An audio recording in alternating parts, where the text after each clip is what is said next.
What's poppin', Sancti Squad? It is your girl, K-Benz, the Sancti Screener, back with another video. If you're new to my channel, welcome, and if you're already a subscriber, welcome back. As you guys can see from the title, today's video is like a testimony, tip video, all that jazz into one on how I obtained 2 properties in the span of 2 months at my age 23. So if you guys did not check them out, make sure you guys check them out. My most 2 recent videos, a video on my whole faith-based content I want to start doing, and my life update / recap for the year of 2022. Okay, so those videos will be up here for you guys as well, somewhere on the screen, whatever. And yeah, so this video is about how I was able to obtain 2 properties, what I did with saving and all that stuff. Just a little generalized video because I feel like, personally for me, I feel like in our 20s is where we really need to step up our game, really get stuff in order. For me personally, I want to be able to retire when I'm 30. I don't want to have to, like, I want my money to make me money, you know what I mean? So I needed to start now, you know what I mean? And that's exactly what I did, so I'm gonna tell you guys what I did. So first things first, first property I got in August. So I typically always just sign up for ads. Like, you know those ads on Instagram that are very sketchy, but say whatever. I used to sign up for those all the time. The house ones. They send you emails, whatever. So then I was getting calls and stuff like, oh, I seen you registered that. I'm like, honestly, I'm not interested right now. Racist, yada yada. Then there was one that caught my attention. I'm like, let me see what's going on with this one. And also too, with this testimony as well, it involves a spiritual aspect, so you guys are aware of kind of how I went about it. Yeah, prayed about it. And then I spoke to my dad about it because my dad knows more about real estate and stuff like that more than myself. I asked what he thought. He said, yeah, it's a good idea. I said, all right, cool, no problem. So then I'm gonna try to tell you guys everything that happened along to me getting it. So obviously in general, I just have money saved up because, you know, I'm just joking. But no, in general, I just have money saved up. So of course, when you get a property or whatever, looking to buy a house, condo, whatever, you need to put down a certain amount on signing to secure your unit, okay? So I had my money for my signing, but the thing was the timing of it, right? Because I had clients when I need to give the person the money, the real estate agent. So pretty much, let's say they opened up the availability for the units on Wednesday morning, and I had clients Wednesday morning. I'm like, okay, how am I gonna give my real estate the money to secure my spot because I need a space? I'm here thinking about it. I'm like, yo, bro, what am I gonna do? Mind you, I had clients that day, okay? Everybody canceled. I said, I didn't even care. I'm like, perfect. So I was able to get him my on signing, and I was able to secure my spot. So when you put your amount on signing, that means you get first pick. Okay, cool. No problem. So that was secured. I'm like, okay, God. And then the next day, my church has 5 a.m. services, okay? Let me backtrack.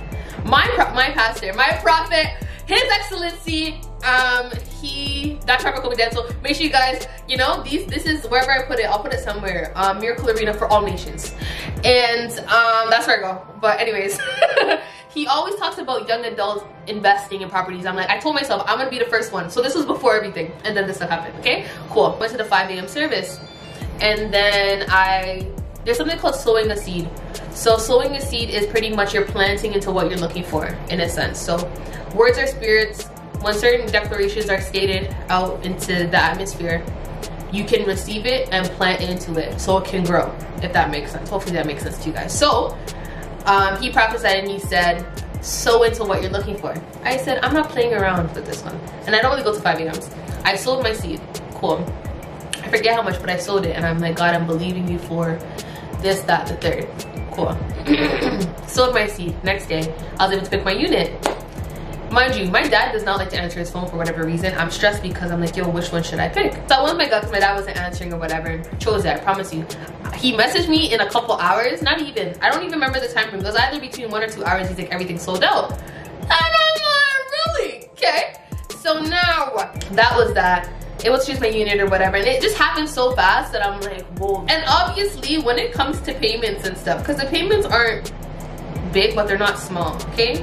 So I remember there's something at my church. There was like a segment called Catch the Fire, Holy Ghost related, and the Archbishop came and all that stuff.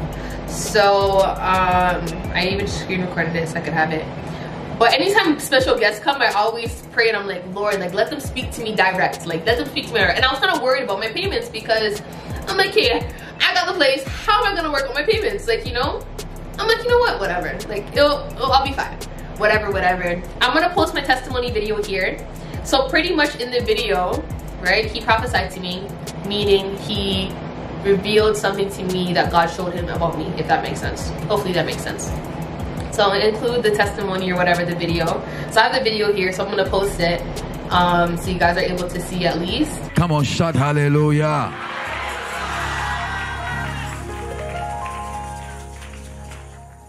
Your blessing has been released as you were shouting, praising God. Look at me. There is this spirit that keeps on frustrating you. Time good things are coming, they make sure they stop it. So you get to the place of confusion and you ask yourself, what is this? What is happening to me? The Lord is telling me to tell you, that spirit that has been assigned to frustrate you all these years, today that spirit has left. I said that spirit has left.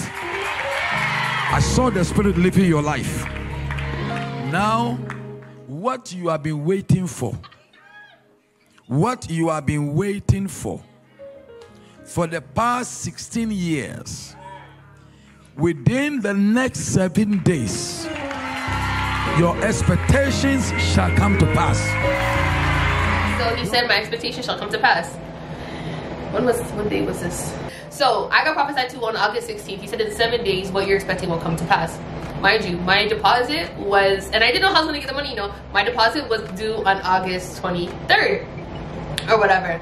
So I'm like, okay, I'm good. So there was that. Everything was secure and everything is secured after the fact. So there is that. That was my first place, and yeah, so that's how I got that. Hopefully that makes sense to you guys by God's grace. If you guys have any questions, make sure you guys comment down below. Now for the second place, this one me and my dad just seen, and not even that we just seen, but at church we do prophetic direction. So sometimes, not sometimes, but a lot of the times God speaks to the man of God or the prophet of God to let us follow certain directions to obtain certain things. Listen, I don't play about my seeds. I don't play about prophetic directions, whether it happens tomorrow, a year from now. If I can sow into it, I will. Or if I could do the direction, I will. So one of the directions was you need to get a key to be blessed and prayed over if you're looking for properties or a house or whatever.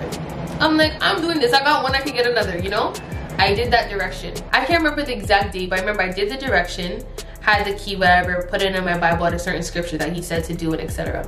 Then me and my dad found the place. I'm like, I think this is it. I promise you guys. I looked at the structure for the deposits. I had never seen a deposit structure so lovely in my life. Way better than my first one. If anything, I would have got 2 of the other ones. But regardless of that, I had the key. I did the key direction. I was able to obtain the second property now. And that is how I got my second one. So yeah, all of them have been because I sowed seeds. I followed certain directions given by the prophet of God.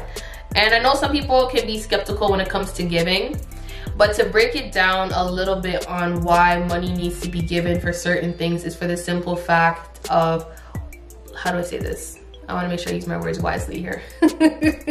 So pretty much, so when Jesus died, right? And of course resurrected, Judas, I believe it was Judas, offered money in exchange for his life. So it's like blood money. In our society today, our blood, sweat, and tears is the money that we make. So that's why we do that in a sense in exchange, because once the money was offered for Christ and he realized, I believe, if correct me if I'm wrong, if you know, but I'm just going based off of what I believe to be true, to be honest, because I have to go back to scripture to say exactly what it is, but I'm just using my own words. I believe he tried to undo it, but he couldn't because it's considered blood money. So the reason why we give offerings and stuff is because that's considered our blood. Of course, back in the day, sacrifices were animals and stuff. So imagine everybody has to bring an animal or whatever as a sacrifice compared to what is actually considered our blood, our sweat, our tears, and etc., which is our money. I sowed into certain messages, certain things to be able to reap what I'm sowing into. So if I'm sowing to see something, I'm gonna be reaping what I sowed into, if that makes sense. So I don't play with my seeds, I don't play with anything along those lines, and that's how I was able to obtain what I did, because it's literally only by God's grace. To be able to obtain 2 properties at the age of 23, okay? in the span of 2 months, it's only by God's grace. It's only by his grace, because I still can't believe it. Like it doesn't even feel real to me. Like till this day, it still doesn't feel like I did what I did, but it's literally only by God's grace and the help, of course, my actual father. But like, it's so crazy to think, like, you know, and to be at this age, it's definitely possible for young adults as well to be able to achieve certain things that they actually put their mind to, because if I can do it, anybody can do it. And that sounds so generic, but in reality, like, it's not something I expected. Like, I wrote it on my goal list, don't get me wrong. I wrote it on my goal list, like, I want a property, but like, it never really stuck with me, like, hey, I'm gonna get one. Like, you don't need to write goals and say, okay, whatever, but like, it was never really like, yo, I'm gonna get it. So when it came to me unexpectedly, it happened so fast. Yeah, it was just like, it can only be God. Like, there's a song and it goes, it can only be God. Woo! It can only be God. Oh, let me tell you, because it's definitely not about my power or my might, but by me actually being obedient and following certain instructions given by the man of God, honestly. So now to break it down on how I kind of money management and stuff. Truthfully, me saving as a whole has always been, I used to save, but then I used to spend a lot when I used to live at home. When I moved out, that's when I started saving like crazy, because I had to prioritize my rent, my car insurance, phone bill. I actually had 2 adults, in all honesty. So that was when I was 21. I'm 23 now, so 2 years ago pretty much. Definitely an eye-opener. It's crazy to know how much I saved while living on my own. And I think it's because I wasn't just spending my money on foolishness, you know what I mean? When I lived at my mom's house, before anything, I would spend money on candles, clothes, all this stuff that honestly never mattered. So moving out now on my own, it made me really break down, okay, finances. I can't just spend money carelessly, because I have to make sure I'm coming up with my rent, I'm coming up with my expenses and everything along those lines, gas and all those things. So those are now a priority compared to me living here, where I didn't really have much of a priority. I was just, you know, I could spend what I want, do what I want, etc. So it really helps with my money. And I'm not saying move out to help with your money management, because sometimes it could actually be your downfall, but I just mean in the sense of like, all these materialistic things do not matter. You don't want to be later down the line after your 20s wondering where the time went, why don't you have this, that, the third. Because I feel like your 20s is your prime years to make your mistakes, do whatever you need to do to establish yourself later on in those years. You know what I mean? So that's why I'm like, if you're the type of person to just spend money carelessly because you think it's gonna come back or whatever, really think and prioritize. Is what I'm buying gonna last me, or will it even matter 5 years from now? A lot of times it won't. There's just a lot of things that don't matter. So I feel like when it came to saving, I just prioritized what really mattered. And then from there, I was able to knock stuff off the list. I used to buy skincare a lot, all that stuff. And I'm like, I don't need 5 facial soaps. Like, let's be real. I don't need 2 toners. I don't need any of these things. So I literally used what I had until it was completely done, and then I would buy more or whatever. And even till this day, like, I still feel bad even just buying myself like something outside, like a little sweet or something, because I'm like, do I really need to be spending this money on this? No, I don't. So then that's another thing. It's like a good and a bad thing, because those habits will still stick with you regardless, but it's like you still gotta be able to try to treat yourself, you know what I mean? So that's one thing that I'm working on. But overall, like, I really just prioritize what mattered, what didn't. And typically there's a lot of things that we say we need when in reality they're wants. So I feel like once you really establish like your wants from your needs, you can kind of depict like, okay, all this stuff can go. They're getting more expensive, and people aren't really recognizing certain things, I feel like, and they're prioritizing stuff that will not matter later down the line. And when they get older, it's like, bro, what do I have for myself? What do I have in my name? What is my net worth? And I feel like in our 20s, in our young age, if you're a young adult or whatever, even if you're older, that you should really prioritize and actually set goals and stand by them, because it honestly is achievable at any age, at any point in time of life. So honestly, when it came to saving, I prioritized wants versus needs, and I went from there. Then I also saved by hundreds. So let's say if for the week I'm making, let's say $560, I take out my tithe. So tithe is pretty much 10% of what you make and giving it back to God, so that he will supply you continuously. When you give God his, he gives you yours. And that's another thing that helps me too with my money, surprisingly. Listen, I used to be very skeptical when it came to giving money in church. I'm not even gonna lie. I was very skeptical, because like, yo, why am I giving my money to man? But when I realized and it was broken down to me what money is, and when I actually followed certain instructions and directions and seen it work for me, I remember July and June, I never did it before, but for those 2 months I did it just to see, not to see if God was real, because I knew he was real, but just to really see God work, you know? And I prayed, and I forget how much it was, but at the beginning of each month, I was like crossover service, that's what we call it. So going from May to June and then June to July. I prayed over my seed. I'm like, Lord, I'm believing you for this. I'm sowing into this. I did that for June and July. For both of those things, I said I want to be booked out every single day for the month. For both of those months. The months prior to that, I wasn't booked every day. Like here and there, you know? I'm telling you guys, I was not booked every day. Yo, June and July, I had 2 to 4 people every single day besides Sundays because I would work. I mean, I would go to church, sorry. So after that, I said, yeah, God's real. Not even to say God's real, but like, that was like my physical evidence to know like the money that I'm sowing into the church isn't given to the man of God or anything along those lines.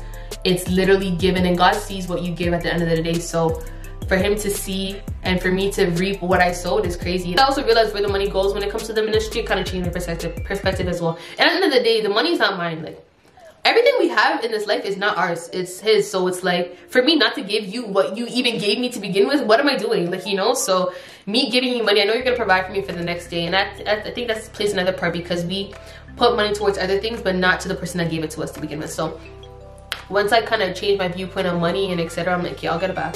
God will provide for it back. And if not, he's gonna probably provide double. So I don't really worry or stress when it comes to money, because I know he will make a way regardless, as long as I have faith and trust in him, because he's done it before me. He's done it for me before. So there's that. So Tice, saving, like I said, I saved by hundreds. So let's say if I make $560 for the week, I pay my tithe, which would be $56, which isn't really anything out of $560. So let me just do my math. That means I have $504. So within that week, I could only spend $4, okay? That's how I save, in a sense. And that helped me a lot, because I'm like, okay, where am I really going? What am I really doing? And if anything, I'll just use my credit card, because you don't book my credit up. Ooh, child, my back. That wasn't my back, but that was my chair, but whatever. So that's kind of how I save. So I save by hundreds. And of course, once I create 1,000, I put it away and I don't touch it. I personally take cash payments, so it's easier. And the money typically in my account, I used to pay my credit cards or gas, or yeah, that's honestly it. So cash, I wouldn't really, so my debit money in a sense was my spending, and then my cash is what I save. So that's kind of how I went about it. So if you're a person that struggles with saving, I would say either save by 50s or save by 100s. So, but yeah, that's pretty much that. I sowed my seeds, I followed prophetic directions, prayed about it, involved God, and made sure that he was aware of what I was doing before I did it. Asking for his input as well, because he knows best. Like I said, paying my tithes, giving God back what was his, prioritizing my money, how I saved. And I think that's pretty much that. But that's pretty much that, guys. Honestly, hope you guys enjoyed how I did what I did. Buying 2 properties at age of 23, definitely achievable. If there's anything I can say honestly to any young adults out there, anything materialistic does not matter. Focus on what you can do for your future to make sure you're established and you're not killing off yourself for somebody else. That's it. But yeah, guys, that's it.